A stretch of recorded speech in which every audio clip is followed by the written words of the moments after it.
Now, what we going to do is that I'm going to pick the free MCQ1 concepts and also draw attention to other things you need to know. So for today, we're going to deal with question 1, okay? And then you will also realize that we'll use that as a teaching point to learn other concepts we need to know so far as the MCQ1 is concerned. So let's start with that. After this, I'm going to stop this particular recording and then we go into the next recording, which is actually the class for today. So this is what I'm planning. Let's try it for today and see. Is that okay? Okay, good. So, doctors, if you can hear me, let's start the game. Is it better than the voice? Is it better than what it was initially? I just want to know. Is it better? I just want to make sure it's better before I start so that the recording will be very good. Okay.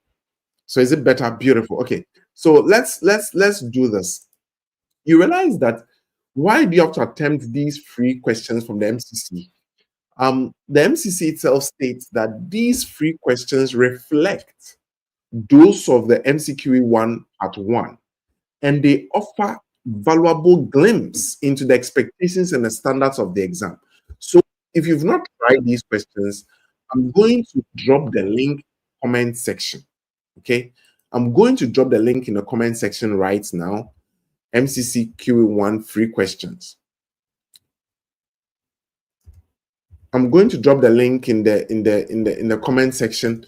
Please, if you've not tried them, try them. Now, what I'll be doing whenever we meet is that I will pick one of the questions and then also throw more light on other things that I think are important, other topics that I think are important that you need to cover.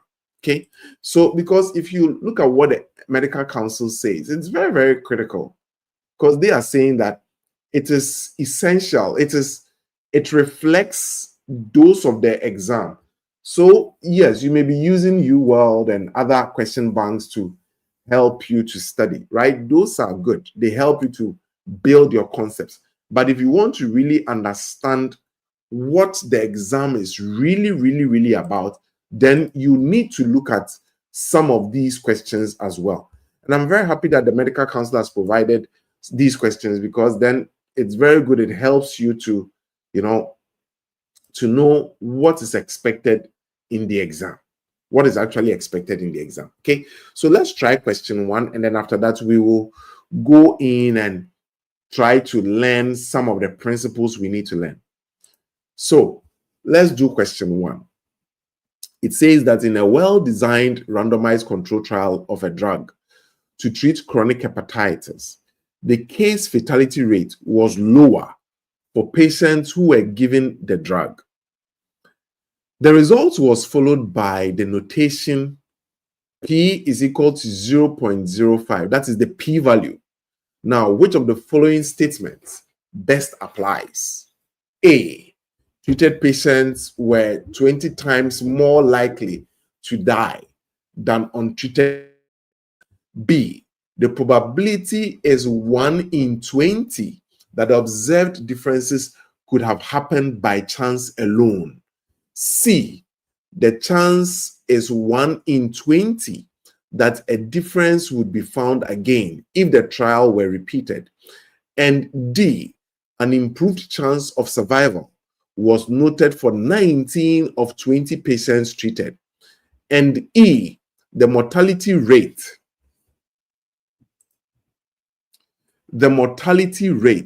for patients was less than 1 in 20. So please tell me what your answer is.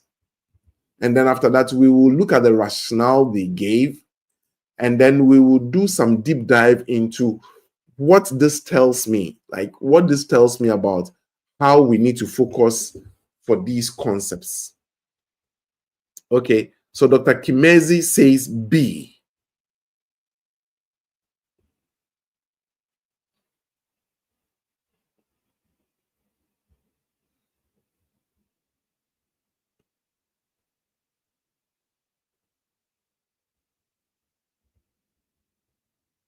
Dr. Kimezi says B.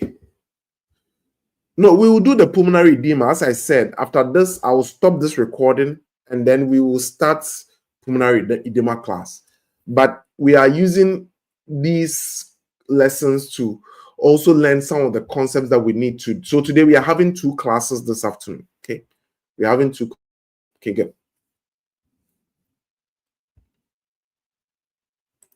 So what's the correct answer? The correct answer is B. The probability is 1 in 20 that the observed differences could have happened by chance alone. Now, so this question is telling me that you can't go into the MCQ1 exam without learning about p-values and case fatality. You can't do that.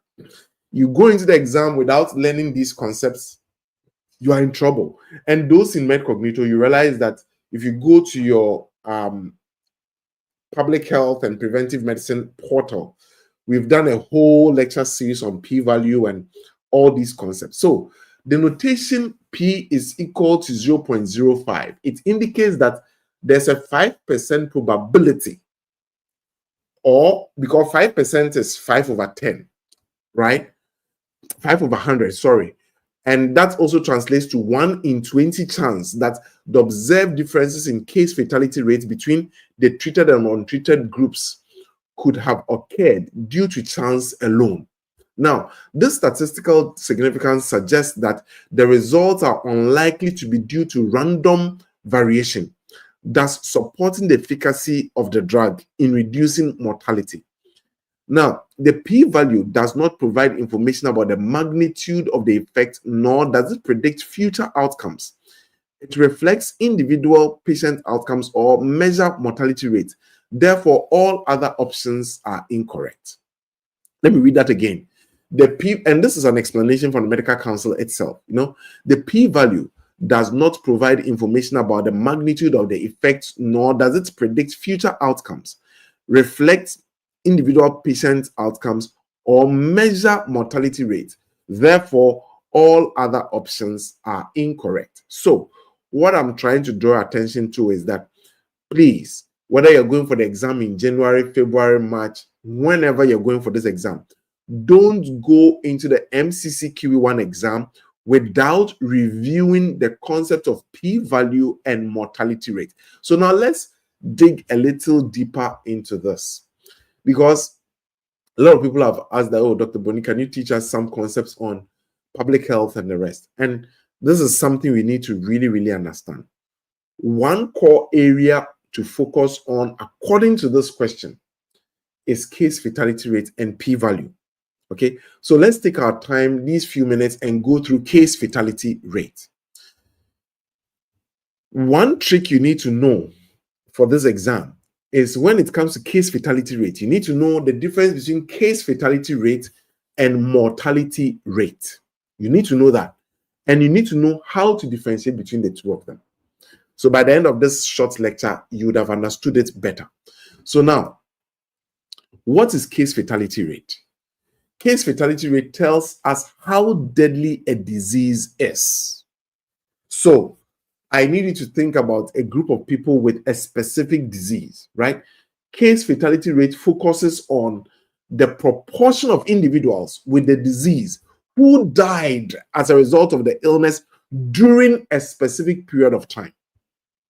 The proportion of individuals with the disease who died as a result of the illness during a specific period of time. Now, so let's dig a little deeper. Let's go even a little deeper. For example, if you are given a case where you have 100 people who get a specific infection, okay, 100 people get a specific infection, we are looking at case fatality rate. You have to ask yourself, how many people died from that infection? So let's suppose that we had 5 people out of the 100 people who died from that infection. So let's say pneumonia or meningitis, and you had out of the 100 people who developed meningitis in a particular period, you had only 5 of them dying.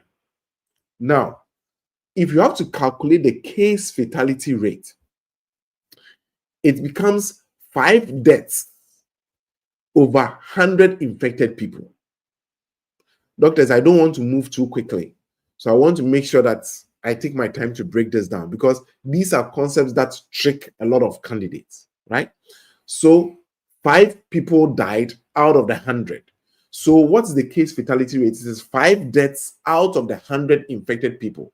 So the case fatality rate is 0.05. Therefore, the fatality rate of this particular infection is 5%. Doctors, please, are we all on the same page? I don't want to move fast at all. I want to take time so we break these concepts down. Are we all on the same page on how we got 5% from the case fatality rate calculation? Are we all on the same page, please? Yes, yes, please. Good, good. So Dr. Butolo says yes. Okay, good. So let me continue. So what case fatality rate in this case means? It means that out of everyone who got the disease, 5% died. So assuming we are using that as a standard, we can extrapolate that and say if 5 people died out of 100, assuming 1,000 people develop the disease, doctors, how many people will die? Please, can you type the answer for me? If you are extrapolating and you say out of the 100, 5 people died.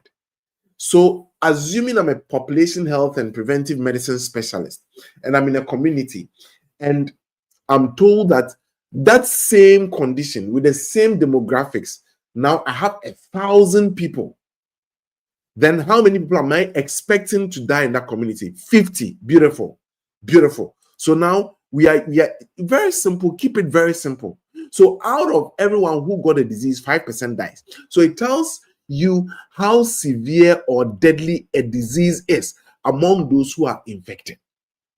That is it. That is it. Okay. Now, other important tips about case fatality rate. Case fatality rate only includes people who already have the disease. So it is counting those who had the disease, only them. It does not count the whole population. Let me say that again, because this is where I see candidates fumbling so far as case fatality rate and mortality rate are concerned. So case fatality rate includes only the people who had the disease, okay? And it is expressed as a percentage. Now, one thing you need to separate from case fatality rate is mortality rate. So case fatality rate is deaths among people who have the disease, while mortality rate is deaths among the entire population, even those without the disease. Doctors, I want to pause here and make sure that this thing has sunk in. Let me pause and make sure that it has sunk in. Please, did that point I made, did it make sense? Know how to separate case fatality rate from mortality rate. Case fatality rate is deaths among people who have the disease. So, for example, you have a population of 1,000 people. Out of the 1,000 people, 100 people developed pneumonia. Out of the 100 people, 5 people died. Right? 5 people died. So the case fatality rate then becomes 5 divided by 100. Meanwhile, the mortality rate is, the cause of death among all the people in that particular community. So death among the entire population. So I'm giving you this question. I'm giving you this question right now. Let's try this question. In a certain city with 10,000 people, there was infection X in a 5-month period. 100 people got an infection. 5 people died out of the infection. In that 5-month period, what was the mortality rate? That's number one. Number two, what was the case mortality rate? I need you to do this calculation for me.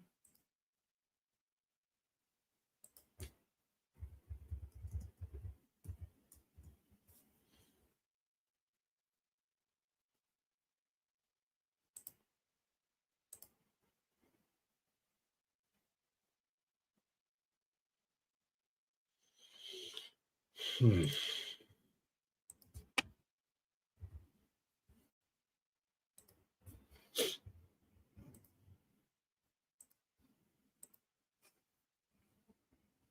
doctors, I'm waiting for the answer. In that 5-month period, what was the mortality rate? And what was the case fatality? What was the mortality rate? And what was the case, not case mortality, sorry, case fatality. Sorry about that. Sorry. Goodness me. Sorry. It's fatality rate. So what was A and B? So I see that the mortality rate, people are typing 0.0005%, and the case mortality rate or the case fatality rate is 5%. Okay, so this is the calculation. If 5 people died out of the 100 people who were infected, then the case fatality rate is 5%. Now, if in the whole population of 10,000 people, only 5 people died, then the mortality rate in that community is 5/10,000. So the case fatality rate is 5%, and the mortality rate in that community is 5/10,000. So 5/10,000, let me just check what that will bring us to. 5 divided by 10,000, that's 0.0005. So assuming we are doing it as a percentage, yeah, so that is 0.0005, right? So case fatality rate will be 5%, because case fatality rate is measuring those who died among those who had the infection.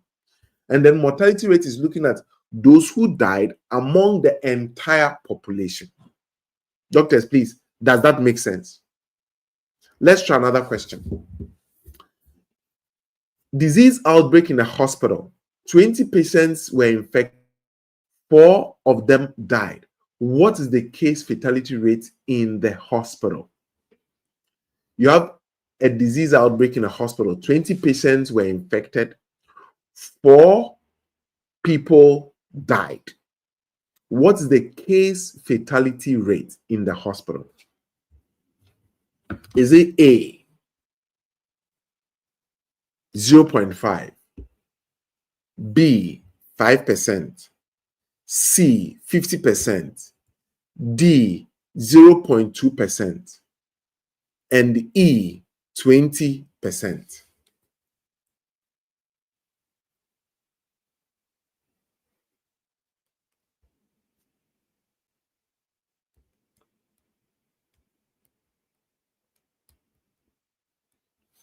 What's the correct answer? Is it A? Is it B? Is it C? Or is it D? So Dr. Kizma says E. Sorry, Kanika says E. Dr. Musima also says 20%. So the answer is E. Because how do we calculate case fatality? We said the number of people who were infected were 20 and 4 people died. So it becomes 4 divided by 20, right? And 4 divided by 20, let's do the calculation. 4 divided by 20. 4 divided by 20 is 0.2. But if you're expressing it as a percentage times 100, that becomes 20%. So it becomes 20%, right? So 4 divided by 20, that is 0.2. But remember that case fatality is expressed percentage, so times 100. So that brings us 20. So the answer is E. E, not D. The answer is E. Okay, so always remember that case fatality rate is how deadly a disease is among the people who caught the disease.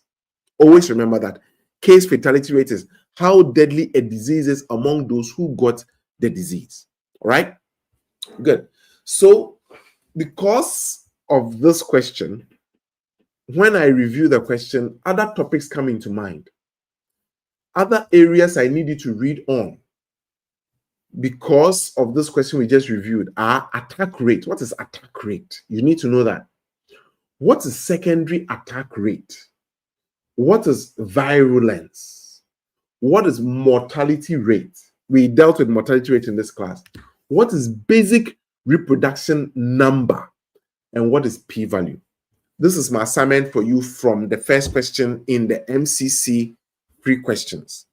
So what I'll be doing, and I want to know, please write these ones down and make sure that you've mastered them. What is attack rate? What is secondary attack rate? What is virulence? What is mortality rate? What is basic reproduction number? And what is p-value? Doctor, so this is the first part of the class.